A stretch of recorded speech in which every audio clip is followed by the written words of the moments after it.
Good evening, and welcome to this emergency episode of An Hour in Politics. My name is Dylan Harrison.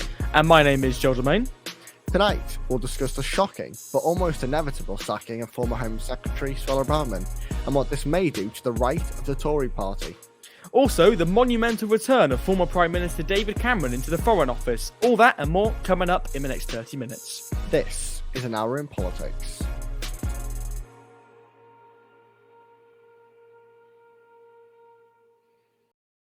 Good evening, Dylan. How are you doing?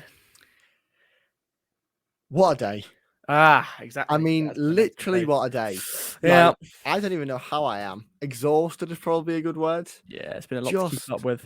I mean, when you first messaged me earlier on and enlightened me on the news of, out of all people, David Cameron returning to government after the sacking of Suella Braverman, it's been a whirlwind of a day for politics. It really has. Yes, it has. Very, very unexpected news. But first of all, as we do with every podcast, how's your week been so far, Dylan? Week's been good. I mean, it's only Monday, so... Well, yeah, it's only Monday. I thought it was Tuesday. Yeah. It feels like it's been 10 days for how much political watching and talking we've done today. But yeah, fingers crossed it'll be a good week. But yeah, believe it or not, only Monday. How are you? Good week. Not much has happened as it's only Monday, believe it or not. College. Yeah, that's it. Same old stuff, really. Yeah, but hopefully the rest of this week will be good. England game on Friday. Fingers crossed. Oh yeah, that is true. Shall we do politics? Of course, that's what we're here for, isn't it? So, the first topic of tonight is pretty much the main topic of tonight, the one that's going to take the most time, as it's one topic split into about 10 different topics. 85,000. Yeah, 85,000. Yeah. So, of course, today was Rishi Sunak's big reshuffle day. It was not expected by me and Dylan to be a big reshuffle, but it did indeed end up being a big reshuffle with several big names and some small names saying goodbye to their seat around the cabinet table. Absolutely. And not only saying goodbye, some very unexpected names saying hello to the cabinet saying table. Hello, yes, yeah. So, of course, we had the sacking. Right. As I said in the intro, shocking but inevitable. I really think that is a perfect way to sum up I agree with you. Political career. Because shocking, because she was such a monumental far right kind of... She's the staple of the far right of the Tory party. Mm-hmm. And, I believe personally, and I'm sure you agree, the only reason she was ever imposed as Home Secretary for Rishi Sunak was because, well, he wanted to keep the far right of the party on board.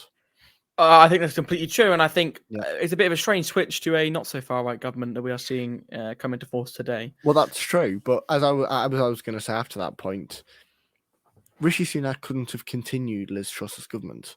Mm-hmm. Rishi Sunak was running Liz Truss's government, but he was head of the government. He's now in a position where, we're maybe 6-7 months away from a general election. Yeah. He needs to really start to pick up the pace and set a course for a government in which he is proud to lead. And I think that's why we've seen today a diversion of course from the far right to kind of a more centralist, maybe tipping to the right, but definitely nowhere near Suella Braverman's level.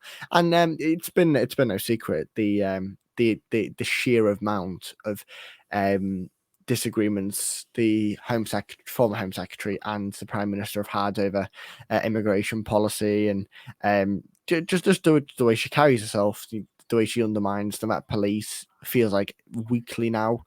The way she just seems to offend people every time she opens her mouth, and so this was inevitable in my opinion, Joel.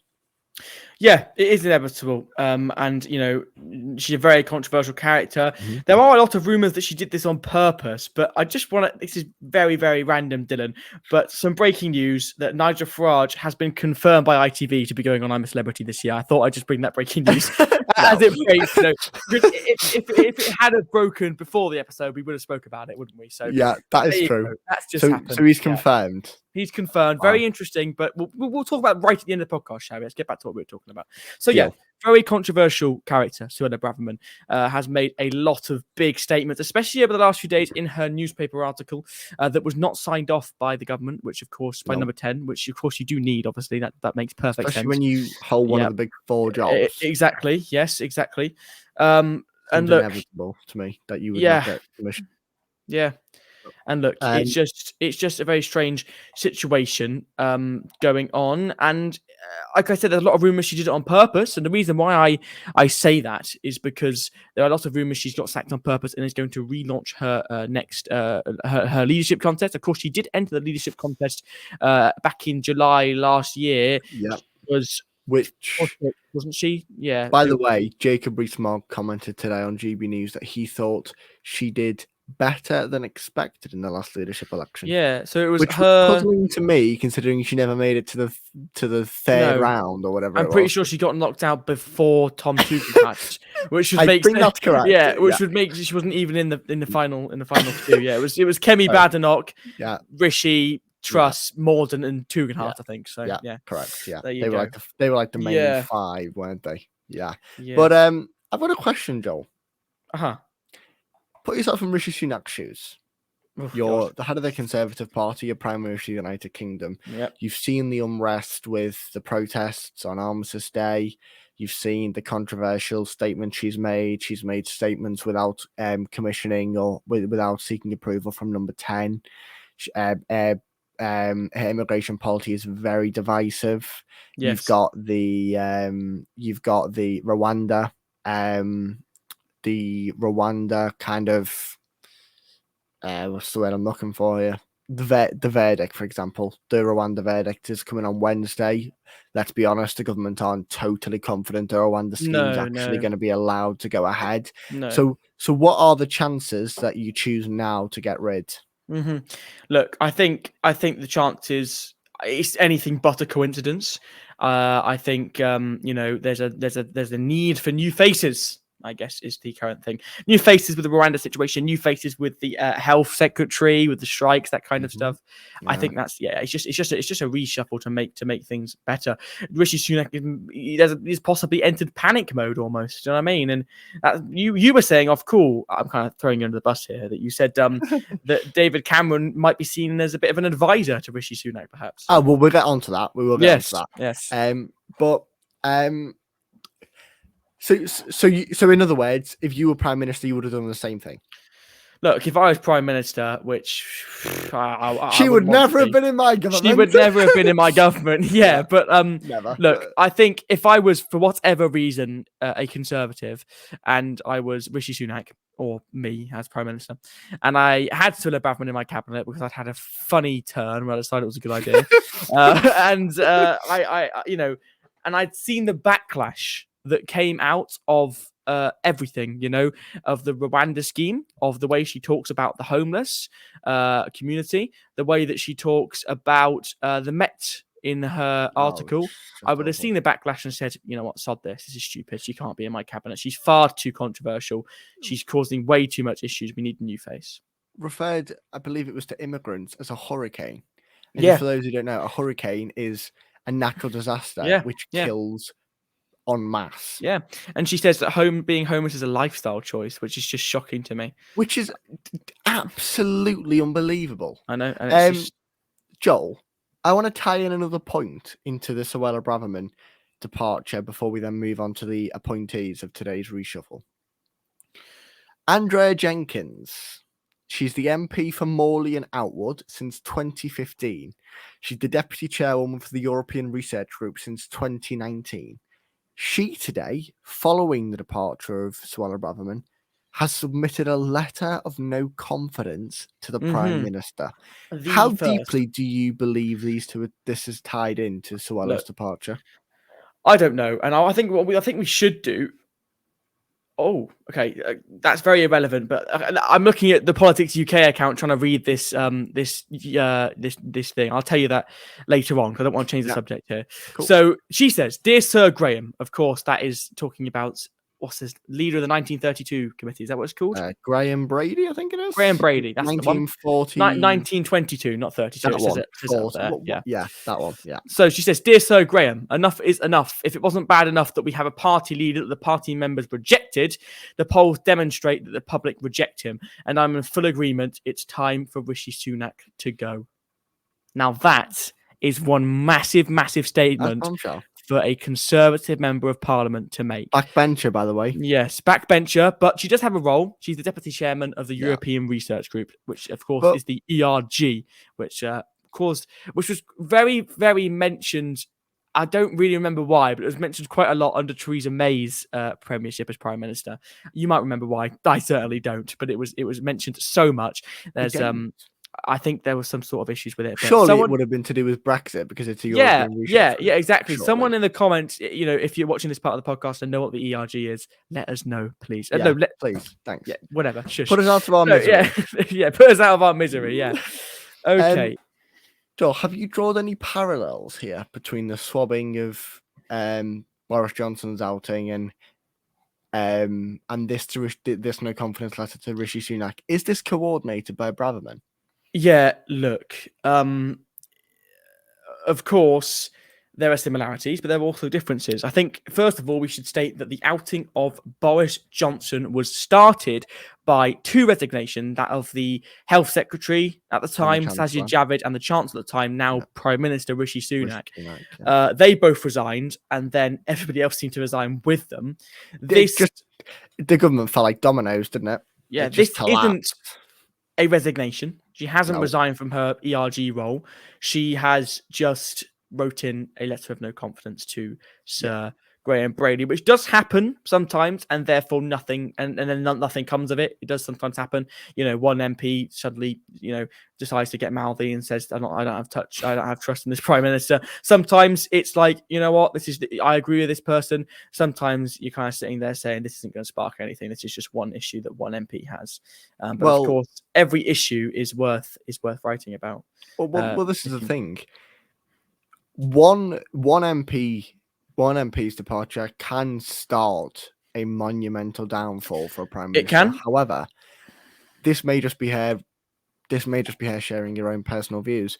Now, the only reason why I believe it does have some significance is because we've seen what no confidence letters can do to a Prime Minister. We've seen that with Boris Johnson. Yeah. Now, Number 10 have released a statement regarding the departure of Suella Braverman, and they've said, they quote, the Prime Minister asked Suella Braverman to leave government and she accepted. So, do you believe she accepted, Joel, to start her campaign to run the party when they lose the next general election? Yes, I do, to be blunt. And I think people, normally we say we like to stay a little bit unopinionated, but that's not going to happen tonight. It's a big night. Look, I think that's true. I think that's exactly what's happened. And I also think that you could just say she doesn't want to downgrade, or you could say that she no longer wants anything to do with Sunak's government, because there are a lot of rumours that Sunak did offer her a lower job, a lower ranked job, and she declined it, which doesn't surprise me, to be honest. I don't know why she would accept a lower ranked job, to be honest. I've seen people, clear supporters of Braverman, saying she didn't accept a lesser role because she's far too she's far too able to be put in a role of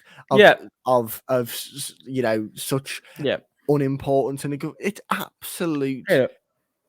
It's not true. I believe Suella Braverman is so egotistical and so self-centered that she has chosen to leave the government now so that she can start to plot the downfall of Rishi Sunak.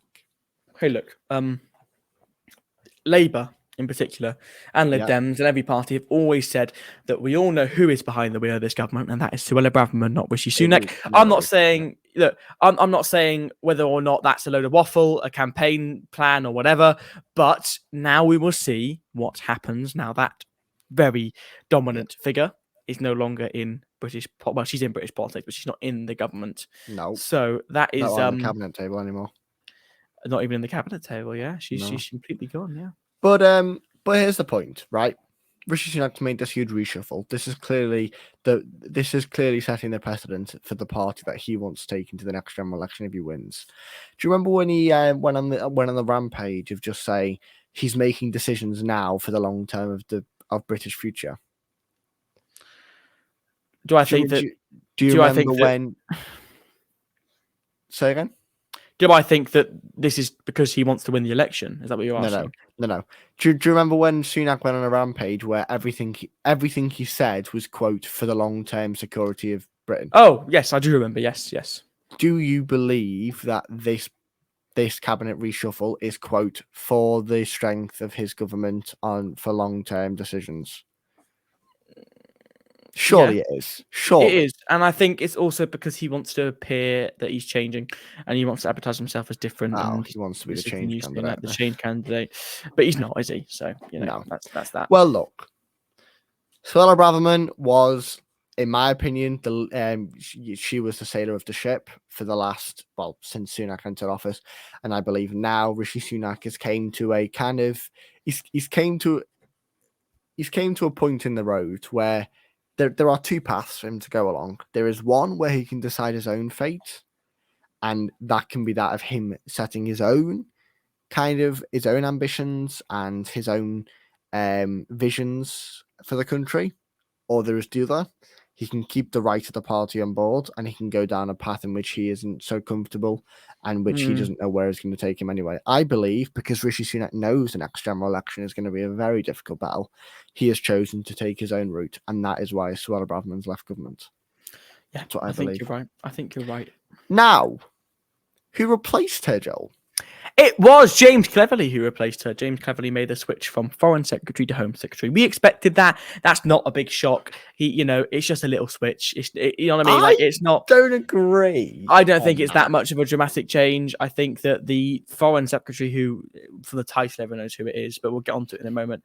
I think that guy had been lined up for that job for a long time. I think someone earlier on said on one of the news networks that Foreign Secretary was a good job for a former Prime Minister to have, a non-MP to have, because it is almost, it's kind of, if he had given Cameron Deputy Prime Minister, it would be a very different situation. Foreign Secretary is in charge of the Foreign Office. It would have been, yeah, because that would have been given someone who's not even an MP, the Deputy Prime Minister role. It's the Deputy Prime Minister. It would have been a different situation. That's the Prime Minister is head of government, whereas the Foreign Secretary is head of the Foreign Office. So is this you undermining the magnitude of the office in which he holds? No, it's a massive office, one of the biggest roles in the country.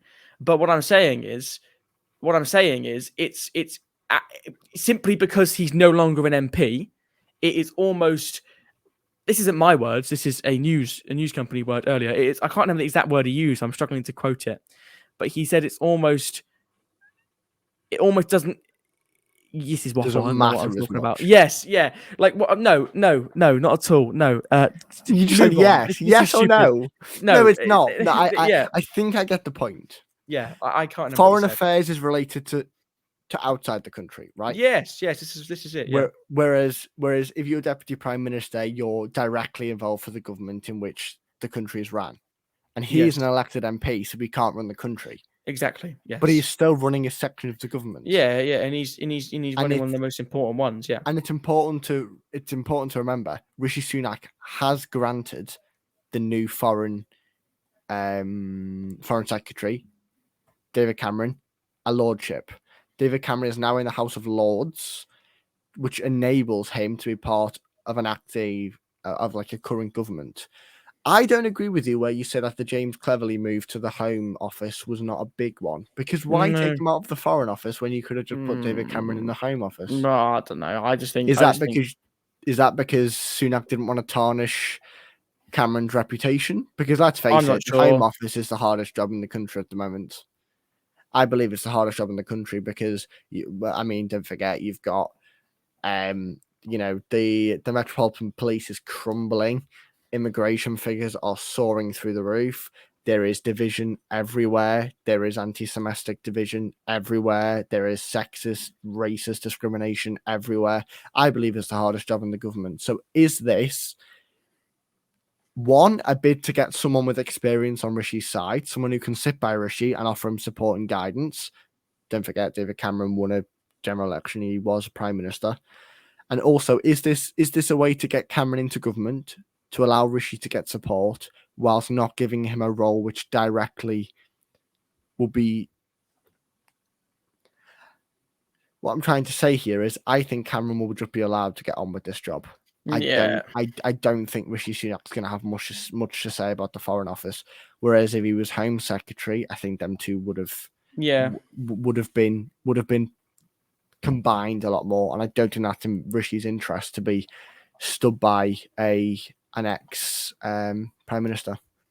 Look, I think that the ex-prime minister bit is just solely because Sunak wants someone who the country recognise, the world recognises, and someone who can give him advice on being a prime minister. You know, because I think he's that's slightly it. lost. Yeah, I think he maybe is a bit lost. There was a thing that said, what was it? Out of touch, out of control, and out of his depth. Yeah. So all of them could be true. But Let's take a lot to get out of his depth. Let's not forget. It's reported that William Hague is the orchestrator behind all this. Now, if you don't know who William Hague is, he was quite a senior figure in Cameron's government. I'm pretty sure he was chairman of the party at one point. That may be wrong. Yeah. But anyway, why that's important is because also let's not forget David Cameron is foreign secretary, and he was a Remainer who called for a Brexit referendum. Mm-hmm. Wait, no. Is Rishi... No. Is Cameron a Remainer, or is Cameron... I know Rishi's a Remainer. No. Was Rishi... Oh, my God, I'm so lost. Was Rishi a Remainer, Joel? I don't really know. He hasn't been in... Look, we're kind of going off topic, so we're kind of getting out of our... No. Have a point here. I have a point, but I can't remember. Is Rishi Sunak a Remainer? I'm lost. I feel like he's either... Was he a Remainer? Oh, okay. He was amongst the first to come out in favour of Britain's exit from the European Union. Okay, good. That goes towards my point. So, of course, we know David Cameron naturally must have wanted to stay in the EU because he resigned as Prime Minister when the referendum was called for a vote to leave the EU. So, why is that important? Well, Rishi Sunak wanted to leave the European Union. David Cameron resigned as Prime Minister to stay. And Rishi Sunak has called upon David Cameron, a Remainer, into his government as Foreign Secretary. Very, very interesting to me. David Cameron, also important to say, for I believe it was 14 years, we have not had a government in which the four main officers, so what's that? Health, Prime Minister, Home Secretary and Foreign Secretary have all been held by a man. There's been a woman in there. So, for example, Theresa May was she Home Secretary or Foreign Secretary under Cameron? Theresa May? Yeah. She was Home Secretary, I think. Home Secretary. Then you had Priti Patel under Boris Johnson. You had Liz Truss under Boris Johnson. And then, of course, you had Suella Braverman under Rishi Sunak. So very interesting. We'll see how the former Prime Minister gets on. But let's move on to what happened below the Foreign Secretary and below the Home Secretary. Joel, would you like to start us with Victoria Atkins and how so Victoria Atkins. They refer to her as Vicky Atkins, though, the Conservatives. So Victoria Atkins was previously the Financial Secretary to the Treasury from October 2022 when Sunak came into office until today. So now she is the Health Secretary, replacing Steve Barclay. Yeah. She, of course, I think it's very obvious, but I'm going to point it out anyway, is a female. She is the MP for Loughton Horncastle. That place, yeah. Since 2015. She's also very loyal to Rishi Sunak, may I add. She's and me and Joel were discussing this earlier on. I'm going to oust you a bit here, Joel. We believe she's only been appointed to bring a new face to the strike tables, don't we, Joel? I mean, that's the main reason. There might be a bit more to it than that, but the main reason that we believe is that, the strikes are profoundly disruptive. And on the public front, they are easing, but that's only on the public front. Yeah. It's not going to stay like that, I don't think. So when they come back to go and talk to around the table, negotiate pay, the trade unionists are going to see a new face, and maybe it will change the situation. Do I really think it will? New line of attack, different perspective, possibly different morals, different leniencies, different strategies. So someone new around the table, I think, is a good thing. But don't forget, every day these strikes and these, this kind of this demand for pay, this tarnishes a government's reputation. The longer they don't have control of the workers in their country, the worse it looks for the government. So Rishi Sunak really needs Victoria Atkins to step into this role, formerly held by Stephen Barclay, who, by the way, moves to education and replaces Therese Coffey, who did she resign or was she sacked? I believe she resigned. Therese Coffey? Yeah.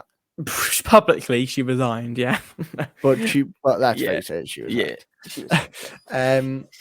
Steve Barclay, in my personal opinion, monumentally failed as Health Secretary. Yeah, I believe he didn't do very much good. So Victoria Atkins, fairly anonymous figure. Not many people know who she is.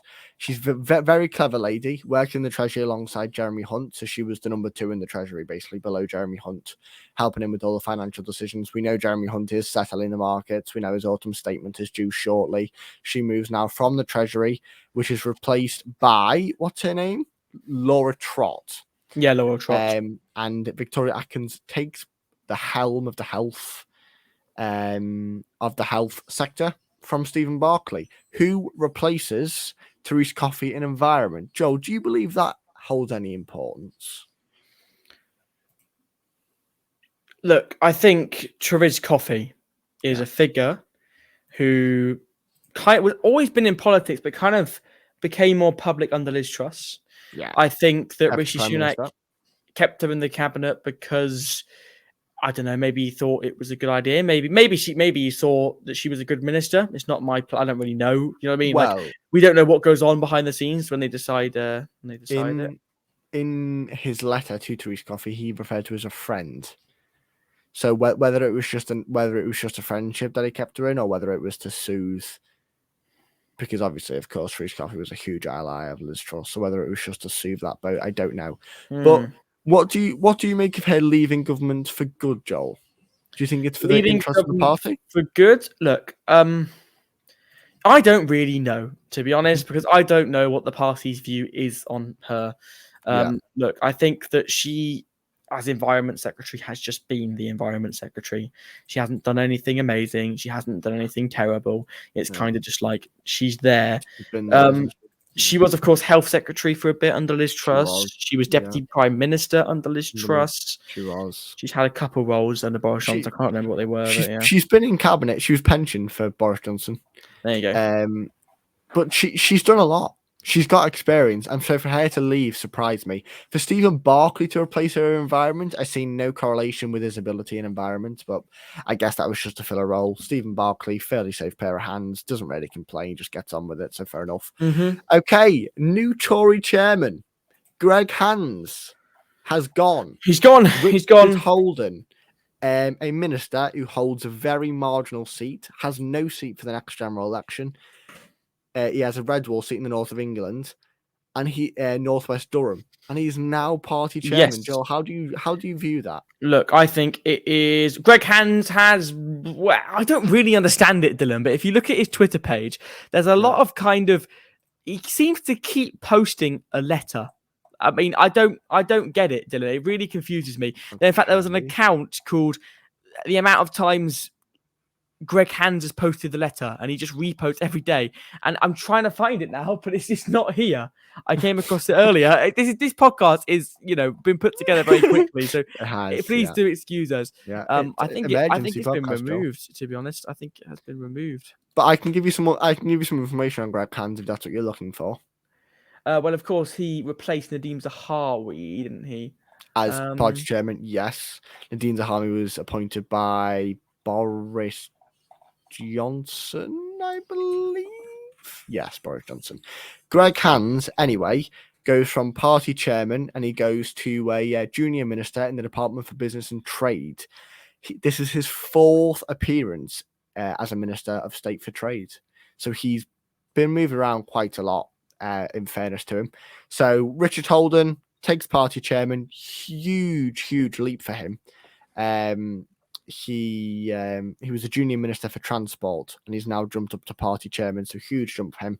Greg Hands back down to junior minister. Laura Trott is now 2nd in charge of the Treasury. She was originally a junior minister for the Department for Work and Pensions since last October, but she has now stepped up to the Chief Secretary of the Treasury, replacing Yes. John Glenn. Look, I just want to make myself not look like an idiot. The Greg Hands letter was a letter from the chief, was from a Labour MP, I believe, and it was to okay. It was to okay, all right. So I've got it. Mr. Byrne. I don't know what his first name is. I've never heard of him, but apparently he was a Labour somewhat. I think he was a chief secretary to the Treasury under the Labour government in 2010. He sent a letter to his predecessor, the Conservative guy, David Laws, right? And the message said, "I'm afraid there is no money. Kind regards and good luck." And the Tory party still used that to show that Labour Party is irresponsible, right? So basically, that was what was going on. That's a monumental failure. He kept tweeting. I believe he kept tweeting this same letter over and over and over and over again. And people are now replying, "Oh, dear Greg, I'm afraid there's no jobs left, Rishi," which is quite funny. But yeah,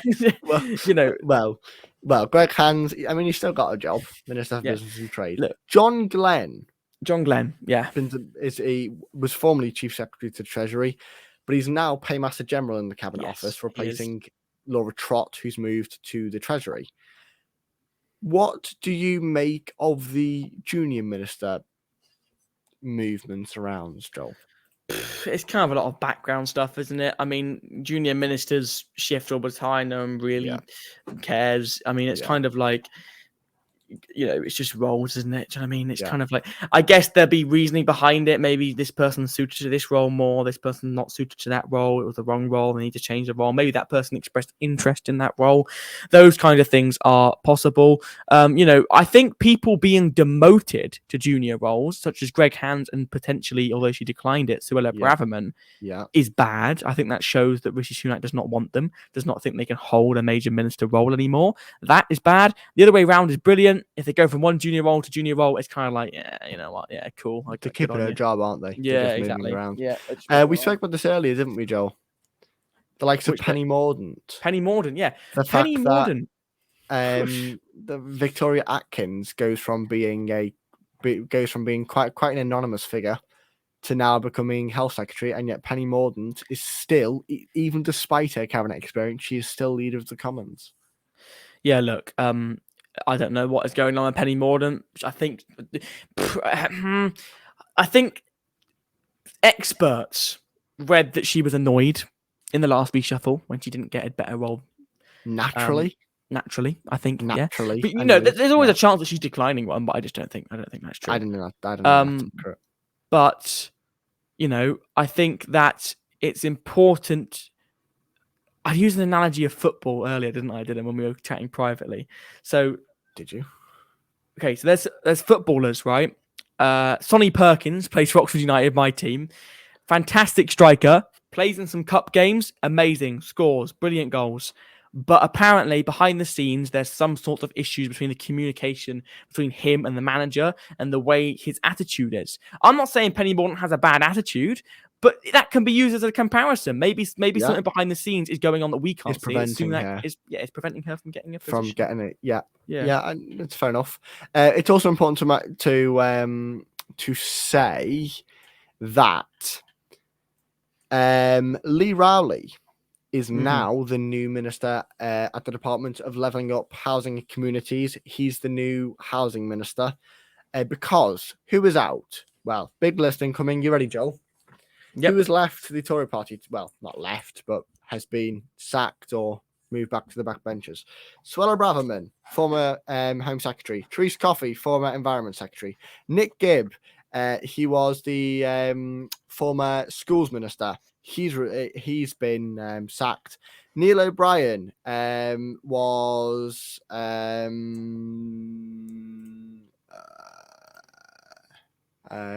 key role in delivering PM's new smoking ban for the younger generation, so I assume it was something to do with health.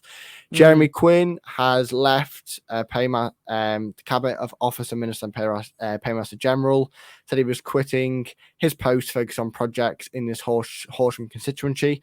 Jeremy Norman, Transport Minister, has left. Rachel McLean, she was the former Housing Minister. She's been sacked. Will Quince was a minister in the Department of Health and Social Care. saying he was standing down at the next election, so he's gone.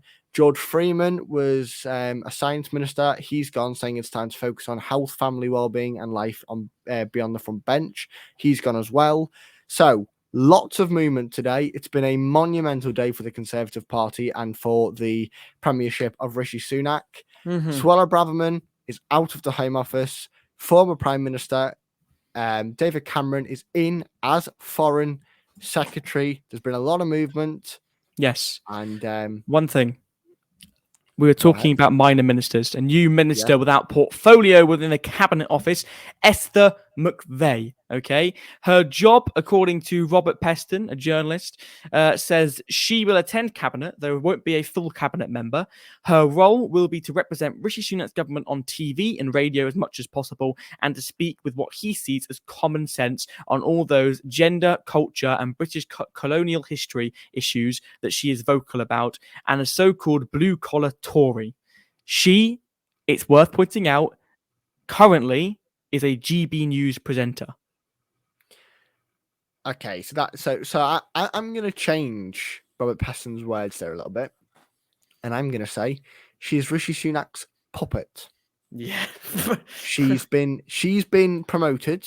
She's been paid now as the cabinet minister to go out to radio stations, TV shows, to say exactly what Rishi Sunak wants her to say on all the very, very touchy issues as well, such as gender, race, equality, illegal